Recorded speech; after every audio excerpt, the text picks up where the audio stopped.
Hello my YouTube family, ಹೇಗಿದ್ದೀರಾ ಎಲ್ಲರೂ? I hope ಎಲ್ಲರೂ ಚೆನ್ನಾಗಿದ್ದೀರಾ. ಅದೇ ರೀತಿ ನಿಮ್ಮ ಲೈಫ್ನಲ್ಲಿ ಪಾಸಿಟಿವ್ ಆಗಿ ಥಿಂಕ್ ಮಾಡ್ತಾ ಇದ್ದೀರಾ ಅಂತ ಅಂದ್ಕೊಂಡಿದ್ದೀನಿ. ಇವತ್ತಿನ ನೈಟ್ ರೀಡಿಂಗ್ನಲ್ಲಿ ಯಾವ ಬ್ಯೂಟಿಫುಲ್ ಎನರ್ಜಿ ಇದೆ ಅಂತ ನೋಡೋಣ. ಈಗ ಸ್ವಲ್ಪ ಕಾಮಾಗಿ ಕೂತ್ಕೊಳ್ಳಿ, ಡೀಪ್ ಬ್ರೀತನ್ನು ತಗೊಳ್ಳಿ, ನಿಮ್ಮ ಮೈಂಡನ್ನು ನಿಮ್ಮ ಮನಸ್ಸನ್ನು ರಿಲ್ಯಾಕ್ಸ್ ಮಾಡ್ಕೊಳ್ಳಿ. ನಿಮ್ಮ ವ್ಯಕ್ತಿಯ ಹೆಸರನ್ನು ಮನಸ್ಸಿನಲ್ಲಿ 3 ಬಾರಿ ನೆನೆಸ್ಕೊಳ್ಳಿ. ಅದೇ ರೀತಿ ಅವರ ಫೇಸನ್ನು ಇಮ್ಯಾಜಿನ್ ಮಾಡ್ಕೊಳ್ಳಿ. ಅದಕ್ಕಿಂತ ಮೊದಲು ಈ ರೀಡಿಂಗ್ ನಿಮ್ಮವರೆಗೂ ತಲುಪಿದೆ ಅಂದರೆ ಯು ಆರ್ ಸೋ ಬ್ಲೆಸ್ಡ್. ಹಾಗಾಗಿ ಯೂನಿವರ್ಸ್ಗೆ ಗ್ರ್ಯಾಟಿಟ್ಯೂಡ್ ಹೇಳಿ, ಥ್ಯಾಂಕ್ ಯು ಯೂನಿವರ್ಸ್ ಅಂತ ಮನಸ್ಸಿನಲ್ಲಿ ಎನರ್ಜಿಯನ್ನು ಫೀಲ್ ಮಾಡಿ. ಆ ಪಾಸಿಟಿವ್ ಎನರ್ಜಿಯನ್ನು ರಿಸೀವ್ ಮಾಡ್ಕೊಳ್ಳಿ.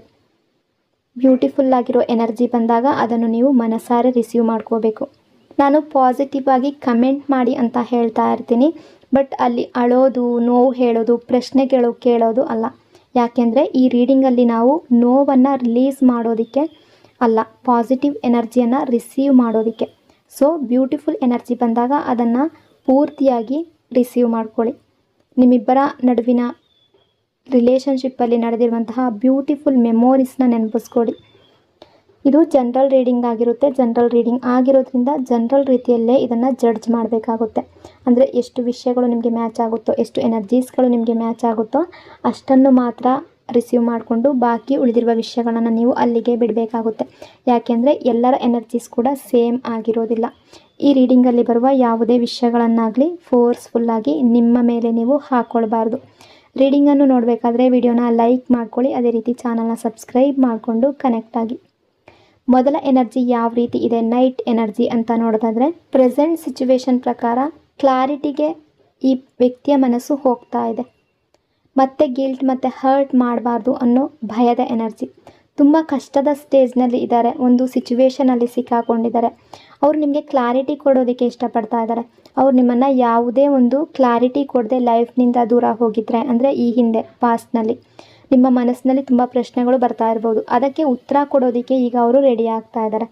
ಆದರೆ ಅವರ ಮನಸ್ಸಿನಲ್ಲಿ ಒಂದು ಭಯ ಇದೆ, ನಾನು ಸತ್ಯ ಹೇಳಿದ್ರೆ ಅವ್ರು ಹರ್ಟ್ ಆಗ್ತಾರೇನೋ. ಅದು ಯಾವುದೇ ವಿಷಯ ಆಗಿರ್ಬೋದು, ಸಣ್ಣ ಪುಟ್ಟ ವಿಷಯ ಆಗಿರ್ಬೋದು, ಅದನ್ನು ಅವರು ಮರೆಮಾಚಿರ್ಬೋದು.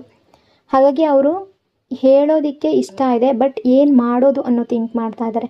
ನಿಜವಾಗ್ಲೂ ನಿಮಗೆ ಹರ್ಟ್ ಆಗುತ್ತಾ ಅನ್ನೋ ರೀತಿ ಥಿಂಕ್ ಮಾಡ್ತಾ ಇದ್ದಾರೆ. ನಿಮಗೆ ಈಗ ಗೊತ್ತಾಗದೇ ಇರ್ಬೋದು, ಆದರೆ ಈ ವ್ಯಕ್ತಿ ನಿಮ್ಮ ಬಗ್ಗೆ ಯಾವುದೇ ನೆಗೆಟಿವ್ ಆಗಿ ಪ್ರೆಸೆಂಟ್ ಟೈಮಲ್ಲಿ ಥಿಂಕ್ ಮಾಡ್ತಾ ಇಲ್ಲ. ಅವರು ನಿಮ್ಮ ಬಗ್ಗೆ ಪಾಸಿಟಿವ್ ಆಗಿ ಯೋಚನೆ ಮಾಡ್ತಾ ಇದ್ದಾರೆ. ಅವರು ಈ ರಿಲೇಷನ್ಶಿಪ್ಪಲ್ಲಿ ತಪ್ಪು ಮಾಡಿರ್ಬೋದು, ಆದರೆ ಆ ತಪ್ಪು ನಿಮಗೆ ಏನು ಹರ್ಟ್ ಆಗಬಾರ್ದು ಅನ್ನೋ ಭಯ ಅವರ ಮನಸ್ಸಿನಲ್ಲಿದೆ. ಈಗೋ ಇಂಪ್ರೆಷನ್ ಎನರ್ಜಿ.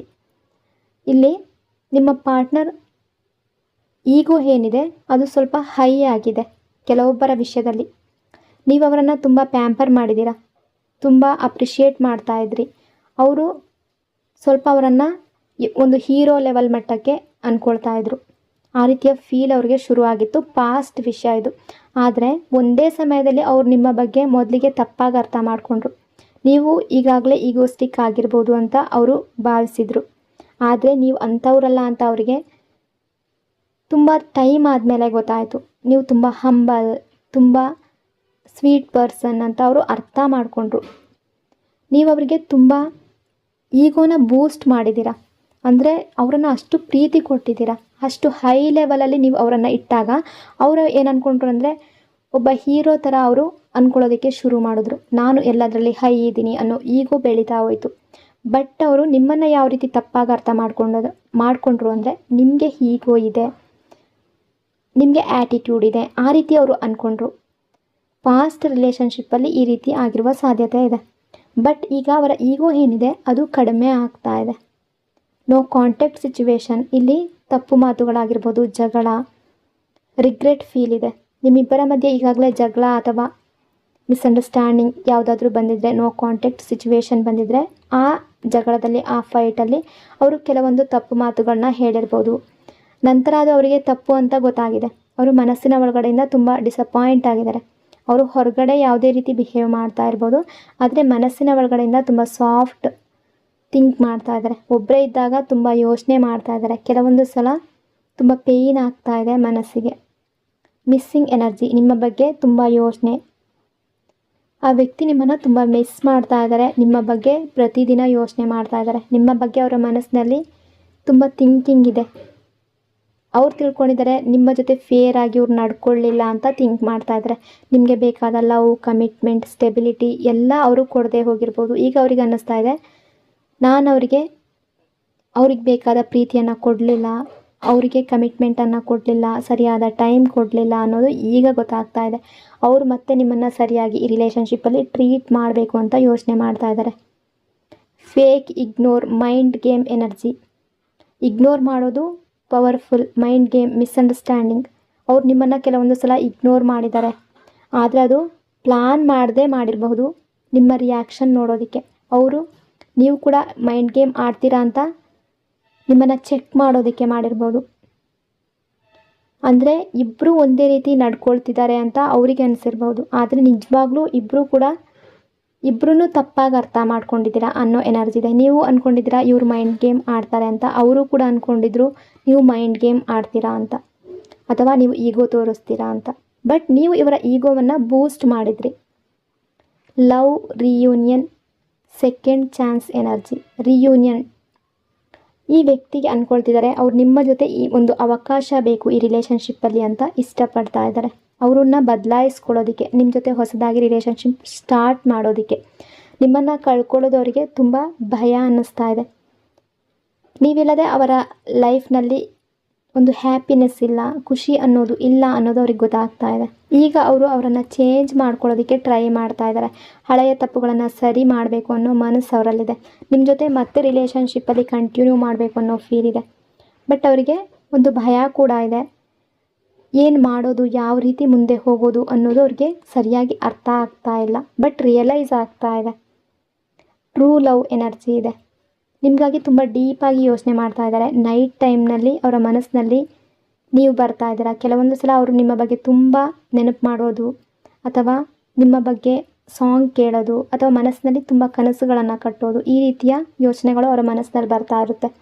ಮನಸ್ಸಿನ ಒಳಗಡೆಯಿಂದ ಅವರು ಹೇಳ್ತಾ ಇರ್ತಾರೆ, ತುಂಬ ಪ್ರೀತಿಸ್ತೀನಿ ನಿಮ್ಮನ್ನು ಅನ್ನೋ ಫೀಲಿಂಗ್ಸ್ ಇಟ್ಕೊಳ್ತಾರೆ.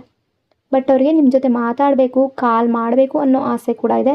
ಹೇಗೆ ಶುರು ಮಾಡೋದು, ಮಾತು ಯಾವ ರೀತಿ ಶುರು ಮಾಡೋದು, ಯಾವ ರೀತಿ ಮಾತಾಡಬೇಕು ಅಂತ ಕ್ಲಿಯರಾಗಿ ಗೊತ್ತಾಗ್ತಾ ಇಲ್ಲ. ನಾನು ಕಾಲ್ ಮಾಡಿದ್ರೆ ಯಾವ ರೀತಿ ರಿಯಾಕ್ಟ್ ಮಾಡ್ಬೋದು ಅನ್ನೋ ಫೀಲ್ ಇದೆ. ಸೊ ಆ ಕಾರಣಕ್ಕೆ ಸೈಲೆಂಟ್ ಆಗಿದ್ದಾರೆ ಅನ್ನೋ ಎನರ್ಜಿ ಇದೆ. ಆದರೆ ಮನಸ್ಸಿನ ಒಳಗಡೆ ತುಂಬ ಮಾತಾಡೋದಕ್ಕೆ ಇಷ್ಟಪಡ್ತಾ ಇದ್ದಾರೆ. ಕೆಲವೊಂದು ಸಲ ಅವರು ಪ್ರೇ ಕೂಡ ಮಾಡ್ತಾ ಇರ್ಬೋದು, ಮತ್ತು ನನ್ನ ಲೈಫ್ನಲ್ಲಿ ಮತ್ತು ಈ ರಿಲೇಷನ್ಶಿಪ್ ಕಂಟಿನ್ಯೂ ಆಗಲಿ ಅನ್ನೋ ಡಿಸೈರ್ ಇದೆ.